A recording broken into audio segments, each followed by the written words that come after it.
Maka kita harus jaga betul paham Ahlussunnah wal Jamaah. Ya, tidak gampang mengkafirkan dan kita dukung ya manhaj dan metode yang dikembangkan oleh Gus Baha ya.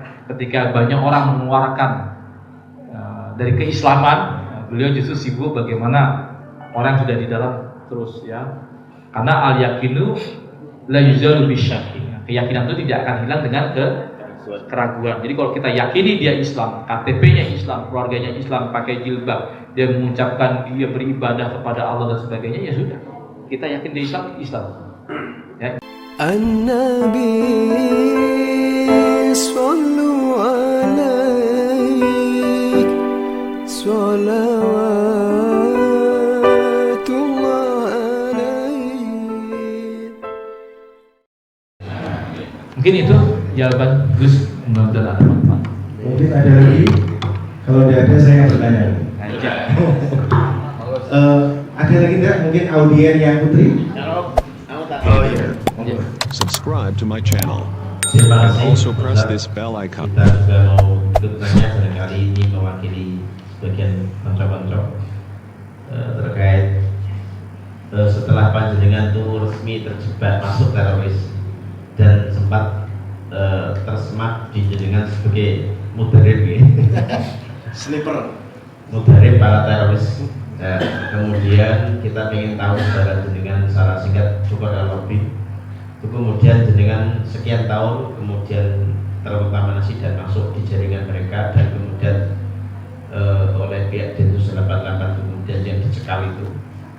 Nah, yang kita ingin tahu adalah ketika jenengan ditahan selama 10 tahun itu, kalau kita tahu kriminal itu kan maling itu banyak fisik gini.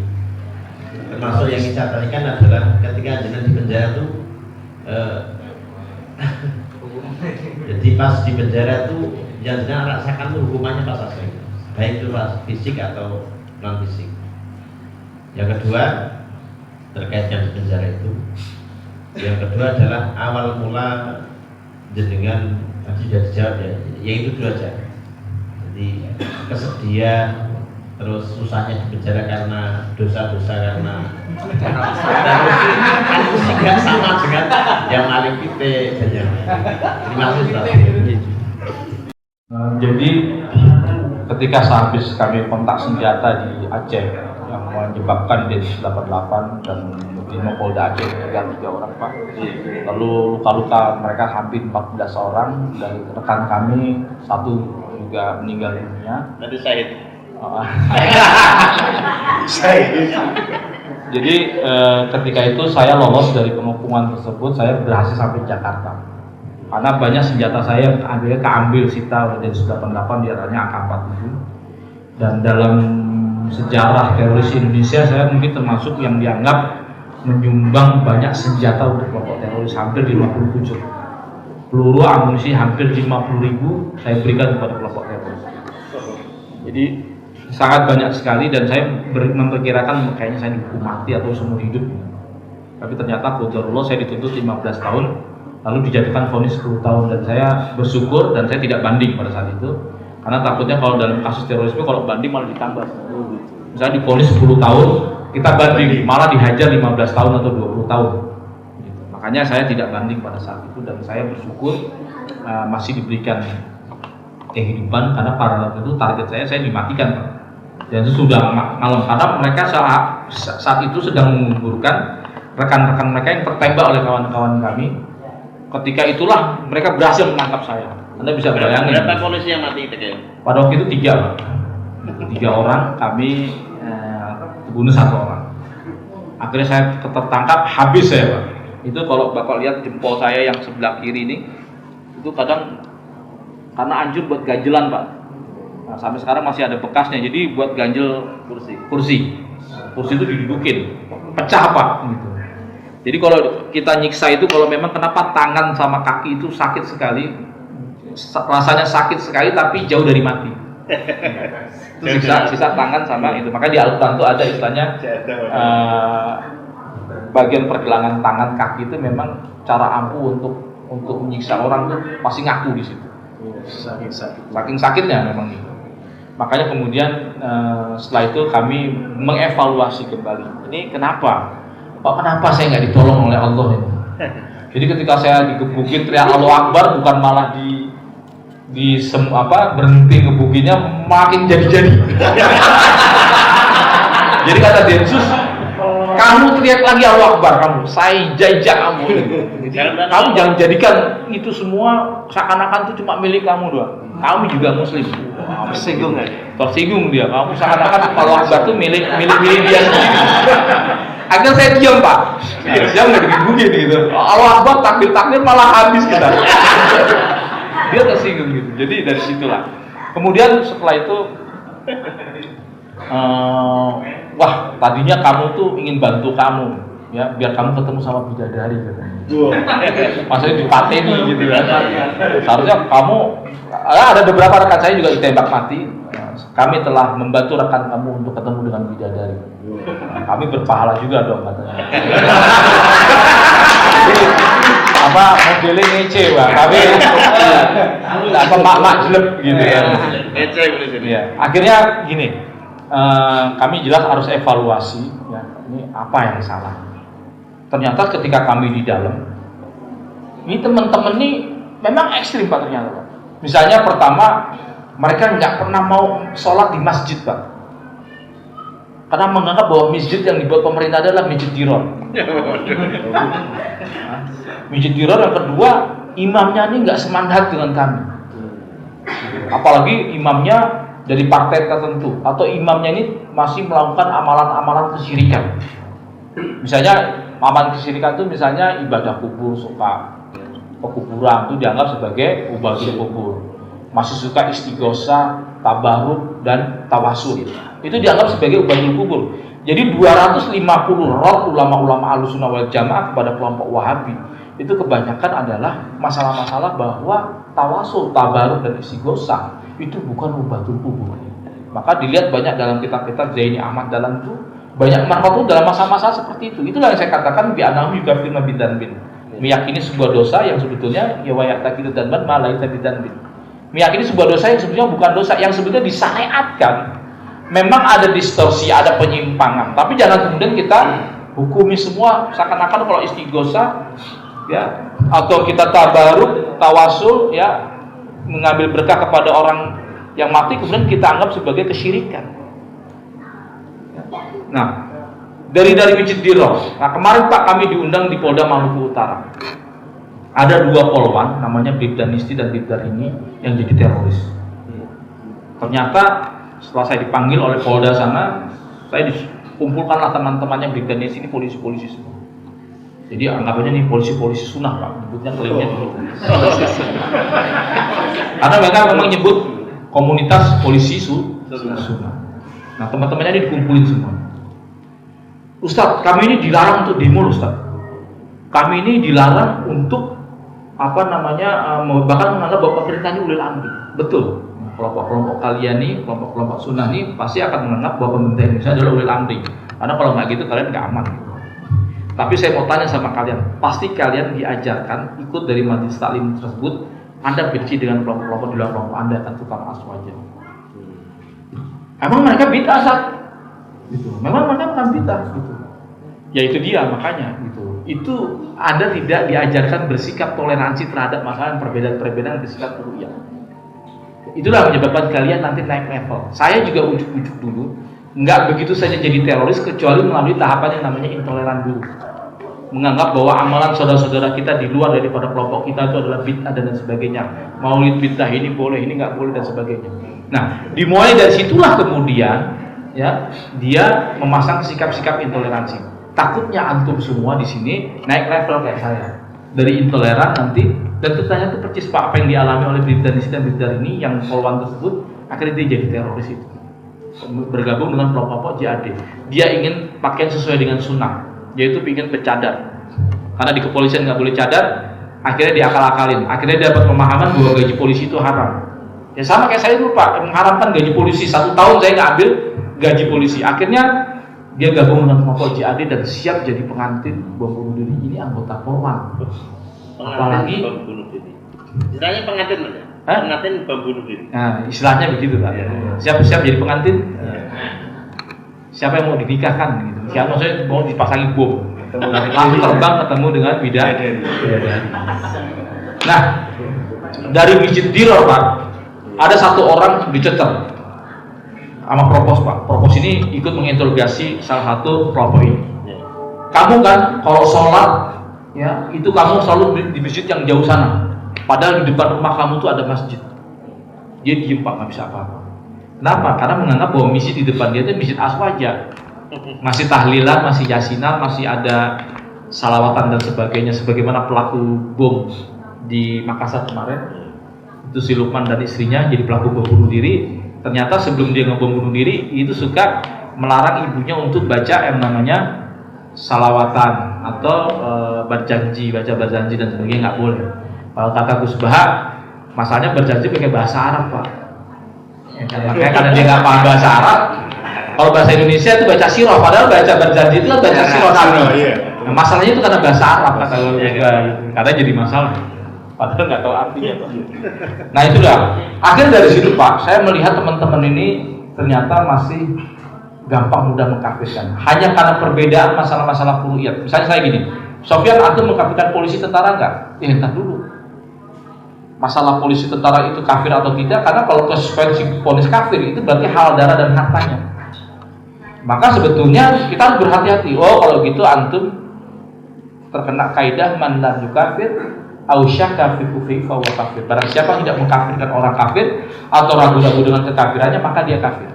Kaidah Ahlussunnah yang seharusnya buat kekafiran yang sebetulnya disebutkan di dalam Al-Qur'an, misalnya Fir'aun, kemudian Abu Lahab yang divonis kafir dan sebagainya. Kalau kita nggak mengkafirkan apa yang dikafirkan oleh Allah, berarti kita kafir. Tapi bagaimana mungkin dalam masalah-masalah istihadiyah yang cara mengenali dalilnya itu adalah bagaimana cara berdalil dan menyimpulkan dalil, ya masalah istihadiyah diklaim sebagai masalah yang sifatnya qat'i, padahal itu masalah-masalah yang sifatnya dzanniyah. Nah, akhirnya kami tidak mengkafirkan, akhirnya saya malah dikafirkan cuma gara-gara kaidah tadi. Berarti karena antum ragu-ragu mengkafirkan mereka atau antum tidak mengkafirkan mereka, berarti fahuwa kafir. Ya, dari nggak mau menjawab salam cuma gara-gara perbedaan itu aja Pak. Jadi kita kira assalamualaikum, dia diam. Kenapa antum nggak menjawab salam saya? Karena antum nggak mengkafirkan orang kafir, maka antum kafir. Jadi orang kafir nggak boleh.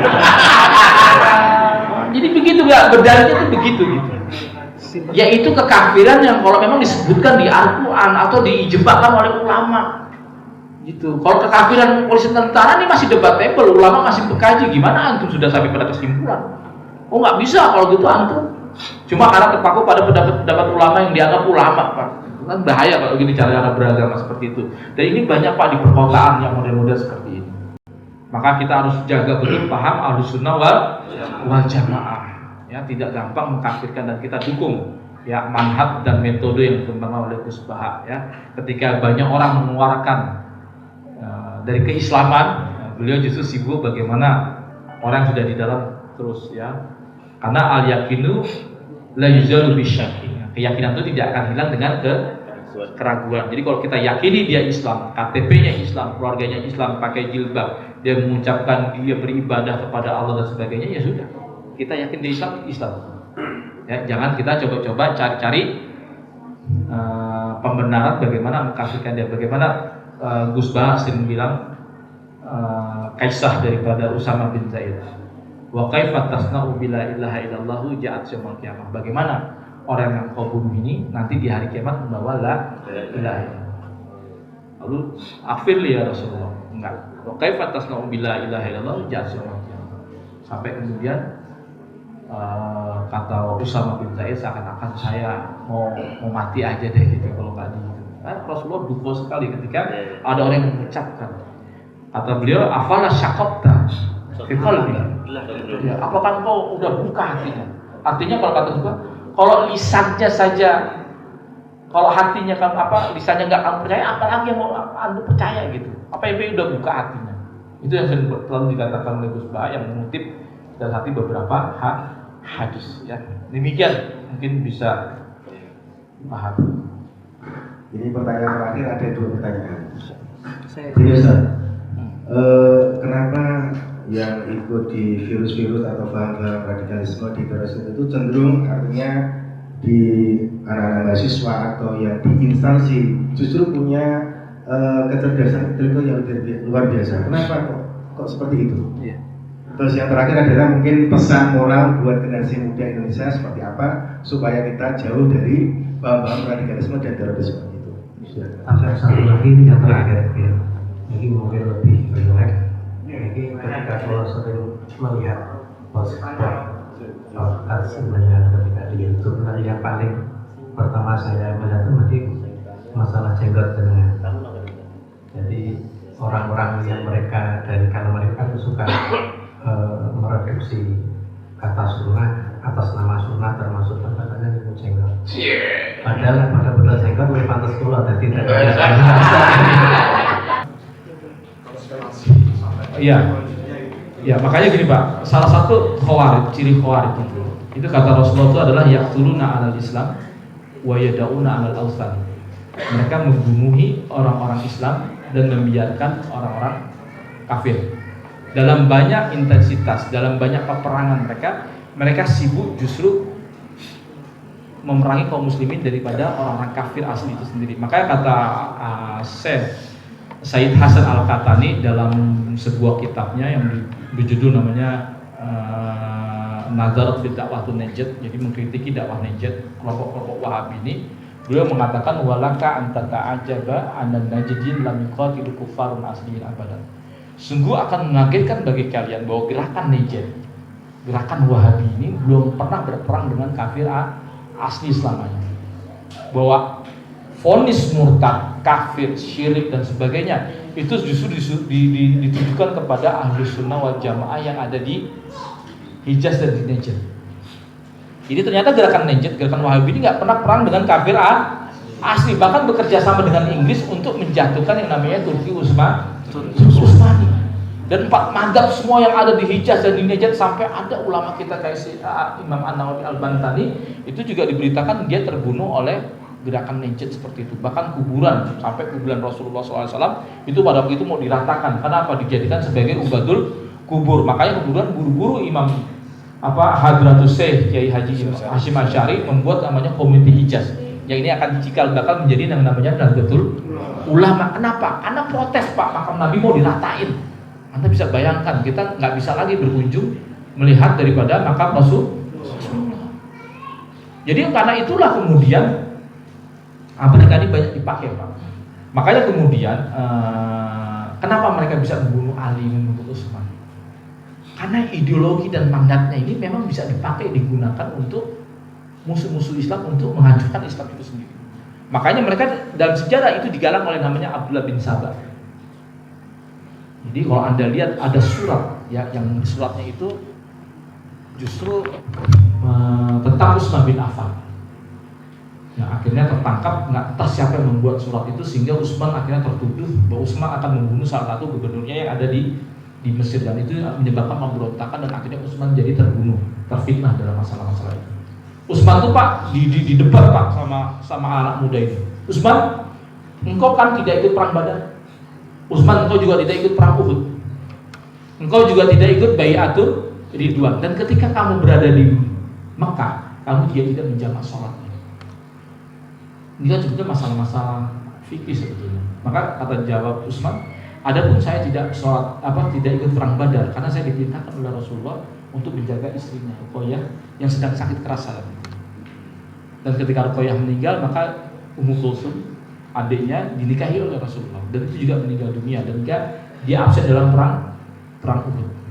Adapun dalam Bai'atul Ridwan saya tidak ikut karena saya dulu yang dianggap dikirim oleh Rasulullah ke orang Quraisy dan ada isu saya terbunuh. Makanya kenapa ada Bai'atul Ridwan, itu adalah untuk berjanji untuk menebus daripada darahnya Utsman. Maka saya nggak ada di situ. Adapun saya tidak menjamak sholat ketika berada di Mekah karena saya menganggap bahwa Mekah itu adalah tempat saya di mana mukim saya tinggal. Maka ketika saya tinggal di sana saya tidak menjamak sholatnya. Dan Ibnu Mas'ud mengatakan sebetulnya yang mendekati sunnah itu adalah menjamak sholat, karena Rasulullah dan para sahabat Abu Bakar, Umar dan sebagainya itu telah menjamak sholat ketika dia ada di Mekah. Karena dia menganggap bahwa dia akan pulang ke Madinah. Tapi ini kan ranah fikih. Tapi lagi-lagi bi'annahum yukafiruna bidzanbin wa yaqtaqiduna dzanban ma laysa bidzanbin. Mereka meyakini sebuah dosa yang sebetulnya bukan dosa. Utsman itu menganggap bahwa Mekah itu tempat dia mukim dan dia tidak perlu menjamak sholat, dia tamam sholatnya sempurna. Dan itu bukan berarti dia mencintai berarti dia membenci daripada sunnah Nabi. Tapi tuduhannya anak-anak muda ini, Utsman ini melakukan, dan itu akhirnya Pak dieksploitasi, ya, digoreng isu itu, sampai akhirnya orang percaya bahwa Utsman memang tidak itiba lagi kepada sunnah Nabi. Akhirnya hoax terpakan oleh anak-anak muda ini dan akhirnya Utsman terbunuh. Jadi orang kafir ya nggak perlu menyerbu kita, tapi galang aja anak-anak SD. Makanya betul kata Rasulullah, yaqtuluna alal Islam wa yad'una alal Awsan. Kelompok SD ini lebih banyak menuduh kita, ya, membunuhi orang-orang Islam itu maksudnya banyak menuduh kita dengan kekafiran, kesyirikan. Karena apa? Ketika dia menuduh kita syirik, kafir dan sebagainya, maka konsekuensi kita boleh dihalalkan darah dan kemudian gerakan Najd juga akhirnya digalang oleh Inggris untuk menjatuhkan Turki Utsmani. Dan hari ini Pak, Bapak kalau lihat kemarin di sosial media, ketika Hamas sedang perang dengan Israel, mereka sibuk bikin status Hamas itu Khawarij, Hamas itu Ikhwanul Muslimin, akidahnya akidah Asy'ariyah. Karena masyarakat Palestina itu masyarakat Syafi'iyah, Pak. Akidahnya akidah Asy'ariyah.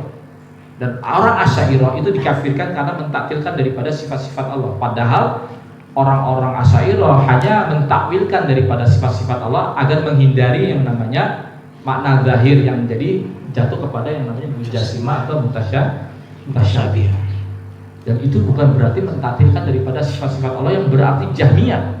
Dan Jahmiyah dikafirkan oleh banyak ulama kaum muslimin. Makanya mereka kadang menuduh para Asy'ariyah, Maturidiyah dan sebagainya sebagai orang kafir. Dan akidah-akidah seperti ini Pak dimanfaatkan oleh orang kafir Pak. Jadi betul kalau bicara konspirasi, kelompok-kelompok ini banyak dikloning, dibesarkan, ya, disengaja diperbanyak untuk apa? Untuk melawan daripada kelompok-kelompok Islam.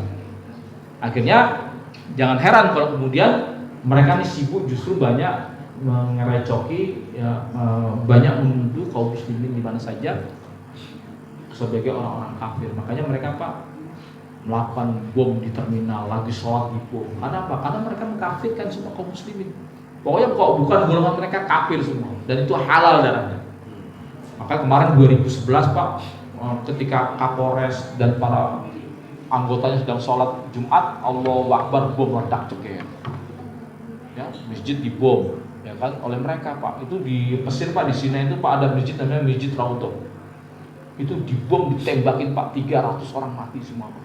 Lagi sholat, coba Anda bisa bayangkan, ya, satu terbunuh orang Islam saja. Kata Rasulullah, zawalud dunia awanun indallahi qatlul muslim, bahwa hancurnya dunia itu masih lebih ringan di sisi Allah daripada terbunuhnya seorang muslim. Ini apalagi sampai 300 orang mau ibadah, mau sholat Jumat ditembakin. Alasannya apa? Dalam percakapan di HT, ya, mereka mengatakan wallahi hadihi ghazatun mubarakah, ya, qatlun salah satu mi'ah wa khamsin. Dia bilang terbunuh 350 orang min sahawatul murtad, dari orang sahawatul murtad, gerakan kebangkitan kemurtadan, wa ubatul kubur, dan para penyembah kuburan. Maksudnya masjid itu wujud orang-orang sufi Pak yang ada di sini. Itu 300 orang mati Pak. Anda bisa lihat di Google, ya. 2017 Masjid Raudhah ditembakin dan dibom, 300 jamaah mati semua. Itu ada di Sinai Pak, di Mesir. Oleh siapa Pak? Kelompok-kelompok Ansar Daulah Islam Pak. Coba gimana Anda? Ini kan paradoks sekali dengan apa yang disampaikan oleh Ustazuna, ya, Kiai kita Gus Baha. Bagaimana orang kalau udah Islam kita yakin Islam keyakinannya, terus tiba-tiba kok cuma salah, ya, perbedaan salah patok kemudian dikafirkan, dihalalkan darahnya. Coba gimana rasa kemanusiaannya? Kok kenapa belajar agama jadi jahat seperti itu? Ya, itu ya mungkin Pak ya, mudah-mudahan bisa dimengerti, dipahami. Dan memang dalam banyak sejarah kelompok-kelompok ini memang banyak dipakai, digunakan oleh orang kafir untuk membahayakan, memudaratkan daripada umat Islam. Dan mudah-mudahan kita semua terhindar daripada fitnah, mengklaim dirinya sebagai kebenaran, mengkapling kebenaran, merasa dirinya paling benar lalu mengkafirkan kaum muslimin. Nauzubillah min dzalik. Ya, demikian dari saya. Terima kasih tadi pemaparan dari beliau, Ustaz Sultan Syafri, dalam rangka menjelaskan Gus Baha selama kurang lebih 8 tahun di pondok pesantren Hafizul Quran At-Tafsir Sentul Sundoro Bali Jogoro. Semoga dapat menginspirasi khususnya para generasi muda Islam. Artinya jangan lupa untuk belajar dan berguru dan ngaji sampai hatam. Saya kira itu nanti andaikan pengen yang lebih intan lagi kita bisa sering-sering sama beliau. Dan semoga beliau sering-sering ke Bojonegoro. Amin. Dan untuk acara yang terakhir adalah doa yang saya sampaikan ke beliau sebagai si musolid pada beliau bersilakan. Monggo. Maka kita harus jaga betul paham Ahlussunnah wal Jamaah. Ya, tidak gampang mengkafirkan dan kita dukung ya manhaj dan metode yang dikembangkan oleh Gus Baha ya. Ketika banyak orang mengeluarkan dari keislaman, beliau justru sibuk bagaimana orang yang sudah di dalam terus ya. Karena al-yaqinu la yuzalu bisyakki. Keyakinan itu tidak akan hilang dengan keraguan. Jadi kalau kita yakini dia Islam, KTP-nya Islam, keluarganya Islam, pakai jilbab, dia mengucapkan dia beribadah kepada Allah dan sebagainya, ya sudah. Kita yakin dia Islam, Islam.